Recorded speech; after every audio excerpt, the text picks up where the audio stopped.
Both you and I have been told so many lies about the stock market. Our friends have told us lies. The media has told us lies. Coworkers, colleagues have told us lies. We're even telling ourselves lies. I want to expose some lies today about dividend stock investing and honestly about stock market investing in general. I'm a dividend investor with over 20 years experience, and I purchased 5 dividend stocks just this week. I purchased 5 stocks, and there's kind of a similar theme amongst all the stocks that I purchased, and I purchased them to make a point. I'm trying to expose some of these lies, and I purchased these stocks to make a very specific point. So I'm going to cover those 5 dividend stocks that I just bought in October of 2020. And I want to give some knowledge today. I want to share some perspectives. Today's video might be a little controversial. Let's get started, everyone.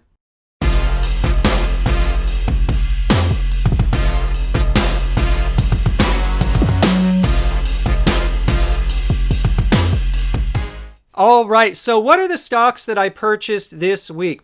I started with SBUX, then I bought some Raytheon Technologies, then I bought some Altria, then I bought some BP, and just today I bought some Chevron Corporation. So I kind of went from a stock that is one that makes everyone feel kind of warm and good, and then bought a bunch of sin stocks. But honestly, I would argue that you could classify all 5 of these as sin stocks. We'll talk about that throughout the video today, but I love these stocks. I love them so much. And why is it that I bought these stocks? Well, I'll tell you, I came to a realization in 2020. I told you guys a while back, I'm not really going to be purchasing more sin stocks. I'm going to continue to hold them, but I'm not going to reinvest dividends. I'm not going to buy more.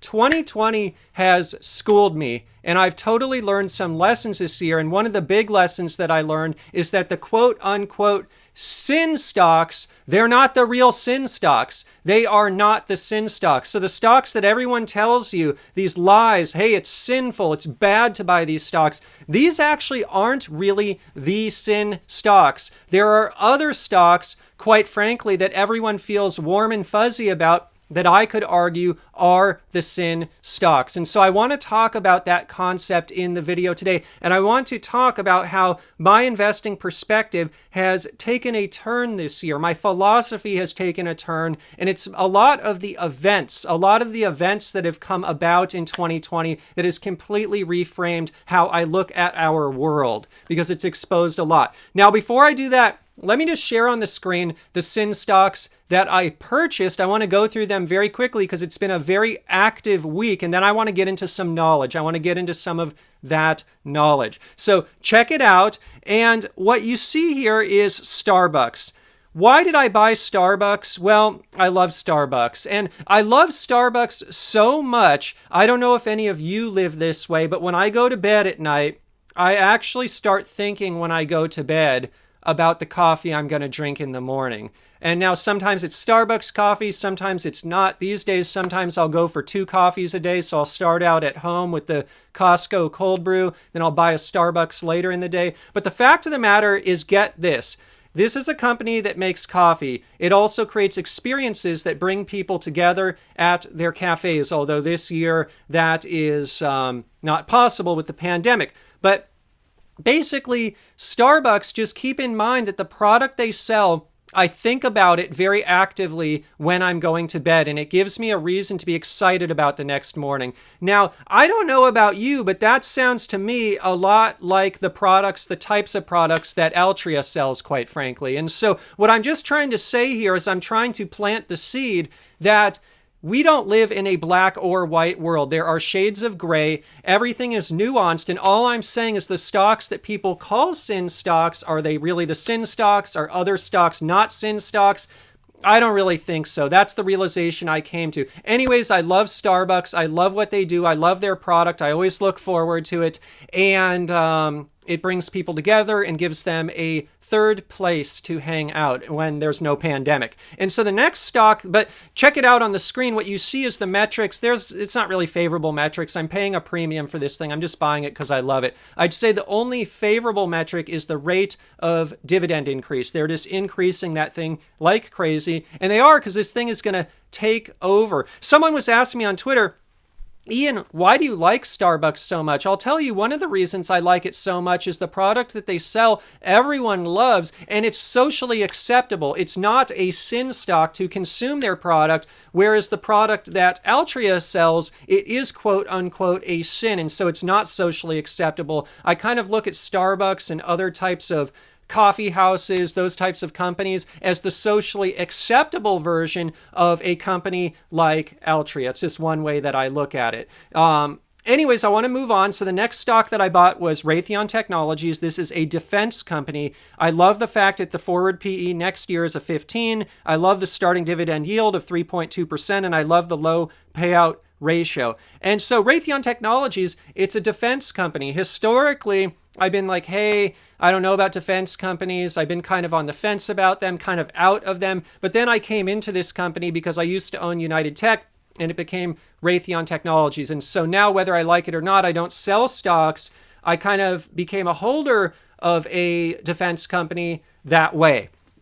Anyways, I used to think this was bad, this and that. But look, with everything that's happening in 2020, one of the perspectives that's changed for me is I really value defense. I really value security. I really value the freedom that I have. And I have some of those freedoms because of defense, because of a strong defense. And so, look, I don't really believe in going out on the offense if it's not needed, but I definitely think it's important for various countries around the world to have a strong defense in case someone comes after them. And so for that reason, I don't really look at Raytheon Technologies as a sin stock the way that I used to in the past, the way I used to pass judgment on this entire class of stocks in the past. And so what did I do next?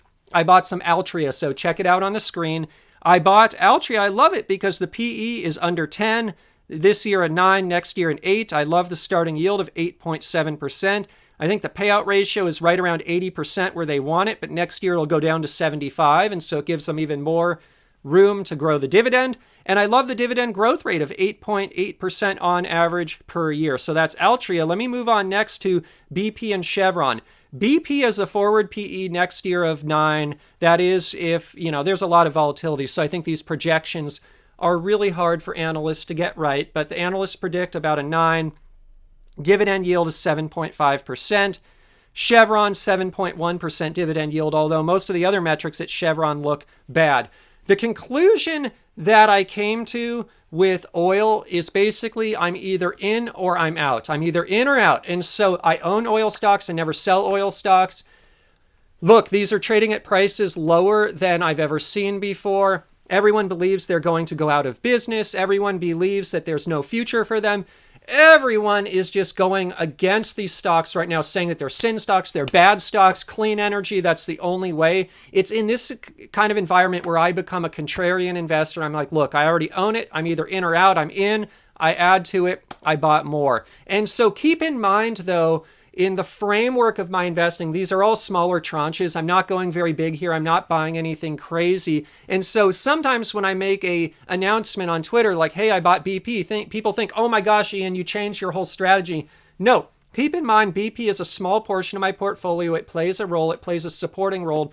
But my favorite stocks, my core stocks, my ride or die stocks, if you will, that's always what's most important to me.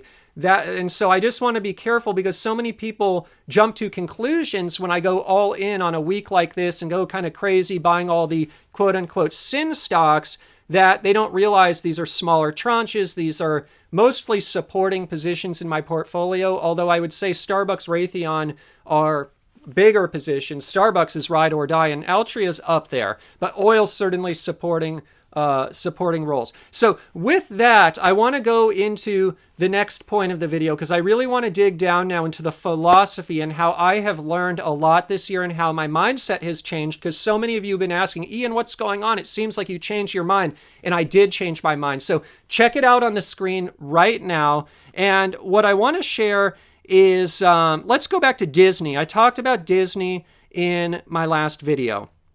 There's this man, Dan Loeb. He's an activist investor.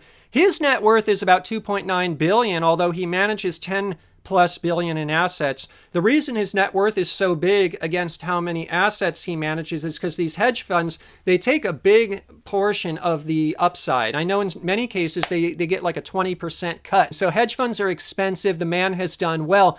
And what he's recommending is, hey, Disney, permanently suspend your dividend. Take the savings, if you will, that is generated and produce more content. And I started thinking about this a lot. Even since my last video. And at a surface level, I would say his suggestion, maybe it's okay because Netflix is spending all this money on content. And if Disney doesn't spend more on content, maybe they get left behind. Although, that being said, I would say preserving the dividend at Disney is important because so many people rely on the dividend. I think they can produce more content without cutting the dividend. And I think that they have to be responsible to their shareholders, and the shareholders need the dividend. And so ultimately, I kind of see where he's coming from, but at the same time, I don't believe in cutting the dividend. But then I started thinking, I started really thinking, and I started looking content. I started looking at myself. I started reflecting. I'm like, content. There's good content and there's bad content. I hope what I'm doing here on YouTube is considered good content, educational content. I watched some podcasts this week for the first time in a while and enjoyed consuming some really good content. There was an interview with Jay Shetty. He's a famous monk who just wrote a book. He's trying to get us all thinking better. That was good content. But then I start thinking sometimes I'm on my phone and I'm just mindlessly scrolling and I can't stop myself. I will admit to myself, I have an issue. I have a problem. I do. I have a problem with my phone, and I bet you 9 out of 10 people watching have a problem. Maybe not as big as others, some, just different ranges of problem. But I start thinking, what am I scrolling? Nothing. Complete waste of time. And then I start thinking, sometimes I'll watch this quote-unquote content on the TV like Netflix, and you get really into these shows and you start kind of quote-unquote binge watching them. And I start thinking about that. Is that a good use of time? I would say sometimes if you have a much-needed break, yeah, it's a good way to spend time. But then I start thinking in 2020, what's going on? We're all stuck at home. I think a lot of this content is kind of reinforcing this idea that it's good to be home. I think some of this content is reinforcing that it's good not to get outdoors, not to exercise. I think some of this content is starting to reinforce that, hey, it's okay not to go to Starbucks and socialize. It's okay not to socialize with other people because after all, you got the content. You sit at home all day on your couch and watch a content. Oh, your job is gone. That's kind of frustrating and sad, but the government stimulus is going to come in and, hey, there's always content. What I am starting to believe here is maybe the last thing Disney should do is invest in more content. Maybe it is a sin. Maybe it would become a sin stock if they invest in too much content. Maybe is Netflix a sin stock? I don't know. But what I'm saying is this content that good? Is it doing that much good for society? Is it reinforcing bad ideas? Is it reinforcing a lifestyle of being stuck on a couch versus a lifestyle of getting out and exercising?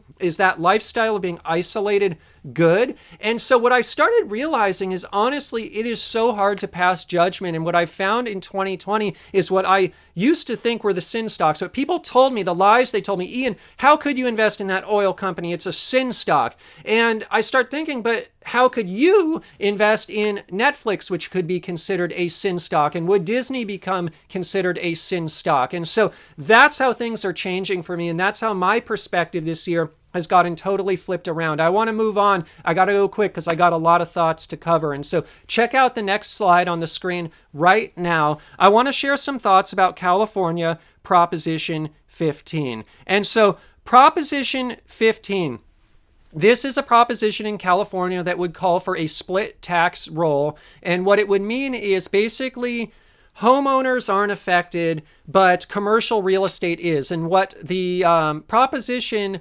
proposes is that basically tax rate on commercial real estate will be brought up to the fair market value of that real estate. Right now, the way that commercial real estate is taxed, it's based on when the investor, the person that owns the real estate, bought the real estate. Just like a homeowner, they get grandfathered into whenever they bought it. But this proposition says, hey, we're going to tax you higher on your property tax rate. You're not going to get any benefit anymore if you were smart enough to buy your commercial real estate way back in the day when it was cheaper. And we're going to squeeze you and we're going to take all this money and reinvest it. Now, what's so interesting is I've been receiving a ton of propaganda in the mail about this ballot measure. And some of the propaganda, I read the fine print. Who is responsible for this propaganda? Well, one of the pieces of propaganda that I received was funded by a foundation, and that foundation is owned by the CEO of one of the major tech companies. One of those tech companies, quite frankly, that's responsible for a lot of content and a lot of people scrolling around content. And so I start thinking about this and I'm like, wait a minute. The company that benefits from content wants people or commercial real estate to get squeezed, which would do one of two things. Either the person owns the commercial real estate just can't hang on to it any longer and they lose it and then they're out of a job, or they just pass along the increase to small businesses. And what it does is it squeezes small businesses so they go out of business. And then what do you have? You have more people sitting on their couch at home, isolated, consuming content. And so I start thinking, what is the sin stock here? Is it oil that allows people to get in their car and drive to work, drive out there, start a small business, produce value for society? Or is it the content? Could the content be the sin stock? Quite frankly, I think neither are a sin stock. I'm just trying to illustrate a point here. I think there's shades of gray. And ultimately, one of the conclusions I relied at is,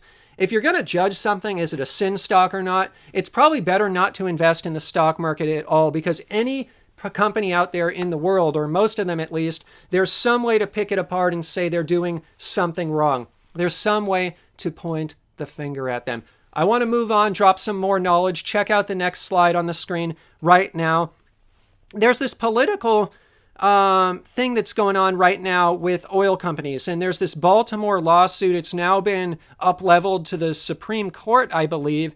And basically what's going on is the city of Baltimore is saying, hey, big oil, you're responsible for climate change, for global warming. And so I want to sue you and recover damages. And so this is, I believe in global warming, quite frankly. The weather is just getting too hot to ignore, all these wildfires. And so I see that viewpoint, and I think as a society, we ought to do things in a balanced and fair way to try and improve how we're taking care of our environment, and to be more thrifty and more careful with how we use our resources. And so I see that, I believe that. But also I look at something like the city of Baltimore and I'm like, wait a minute, where would Baltimore be without oil? Think about all the people over the years who have driven to their jobs in a car. Think of all the people over the years who have flown to Baltimore for tourism or for work-related things. Think about everything, all of the roads that have been paved in Baltimore. Did you know oil is used in asphalt and paving roads? And so I start thinking about that and I'm like, okay, Baltimore, well, if you want damages, you need to pay back all of the benefit you got from it as well. And I would venture to say that the net benefit over the years has been far greater than whatever damages they can possibly prove in terms of climate change. And so you start thinking that way and you start thinking, well, hey, come on. Just the world we live in 2020, it's got me thinking, and it's got me thinking quite a bit. And so I want to move on quickly to the next slide. I got some more thoughts to share with all of you today. So I want to flip it around a bit. And so why did I buy these stocks this week? Why did I do it? I did it to make a point. And Starbucks and Altria, I did it to make the point that, hey, responsible adult consumers deserve to enjoy a simple pleasure in their life if they can handle that responsibly. And also these types of things, they get people to take a break, people to socialize, so on and so forth. And so is it really a sin? Surely anything used in excess could be considered a sin. It could be something that harms the body. And so I start thinking about Raytheon technologies in defense of freedoms. I'm not talking about going on the offense. I'm just talking about having a strong defense. Is that so bad? Is it so bad if it allows us to enjoy our lives, our freedoms by having a defense? And again, oil, one thing that I want to point out with BP and Chevron is you start thinking everything's going electric. And what happens when everything goes electric is there's all these algorithms and computers. But you start thinking, well, what if the computer decides to turn you off? Or what if the computer fails? What if the computer doesn't like you anymore? The thing I love about oil is its pure freedom. If you have oil and a traditional automobile with as few electronics and computers as possible, well, there's nothing holding you back. There's freedom to go wherever you want to go. And so I would say oil has an element of freedom associated with it. And so I'm just trying to flip it around a bit and show a bit of the other side of things, the other side of the argument. Check it out, another slide to share with you right now. And so how I want to close out today is basically I am voting with my money. I am voting for some of these things that I just discussed. And of course, however, I am in this for returns and cash flow. So am I just voting or investing to make a point at the sacrifice of returns? Of course not. I'm a deep value investor at times. I'm buying stocks. Some of them here not on value like SBUX, but others like Raytheon, Altria, BP, Chevron, I think those are values. Some of them deeper values than other. I think Altria and BP are probably the deepest values of the bunch. I'm a value guy. And so I'm not just trying to make a point here, but I kind of am. And quite frankly, when anyone's out there on Twitter telling me I made a sin or I did the wrong thing, it just fuels me. I buy more of the sin stocks. Go in the comments below. Tell me I'm buying sin stocks. I'm going to buy more of them. Anyways, the fact of the matter, though, is I believe in reversion to mean. I believe in shades of gray. I don't believe in black or white. Is it going to be clean energy only or oil only? No, it's going to be a bit of both. I think as a human race, we're going to find out the delicate medium that works for everyone. I think a lot of these people telling these lies who have a loud voice, over time, people are going to get smarter. I hope videos like this help spread knowledge. And I hope that all of the viewpoints get discussed, because when we can all discuss, we all get kind of understand and respect different people's viewpoints, I think we get to a happy median. And I think we get to a point where we can respect all the viewpoints and realize that there will probably be a reversion to the mean in these value stocks. Some of the overpriced, high-flying tech stocks and such that are disruptive, I think they will probably at a certain point taper off. They will taper off just because of astronomical valuations. And so I believe in a world that is not black or white, and I am investing more on the value side of things. And so surely I'm not just throwing away money to make a point. I really do believe that these stocks are reasonable values here. And as a dividend investor, I invest for dividends so that I can pay my bills with dividends. I need, regardless of stock price, stock going up, stock going down, I need to be able to receive steady growing cash flow that I can use to pay my bills, because that way I automate my life and I can go out and do the things that make me truly happy. And is that consuming content on the sofa? Sometimes, but most of the time, it's going to be going outdoors, enjoying the great outdoors, running, doing stuff with my family, just getting out and about, driving around, driving wherever I want to go, not limited by batteries, and living my best life. And so hopefully not too controversial today. Give me some thoughts in the comments below. Thumbs up if you like the video. I love you all. Thank you for hanging in there. And a little bit of a different video today. I'd be curious to see what you think. Before I leave today, in terms of full disclosure, I am long the stocks mentioned today. I'm long Altria, ticker symbol MO, Raytheon Technologies, ticker symbol RTX, SBUX, ticker symbol SBUX, BP, ticker symbol BP, Chevron, ticker symbol CVX, and my kids are both long Disney, ticker stock DIS. Don't do it. Don't cut the dividend.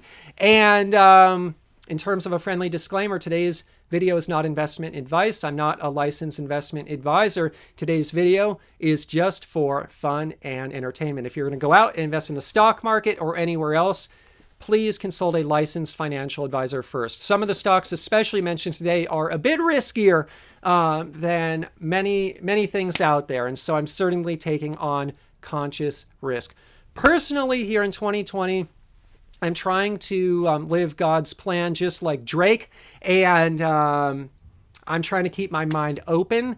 And I'm trying to appreciate all the different perspectives out there. Love you all. I'll see you in the next dividend investing video.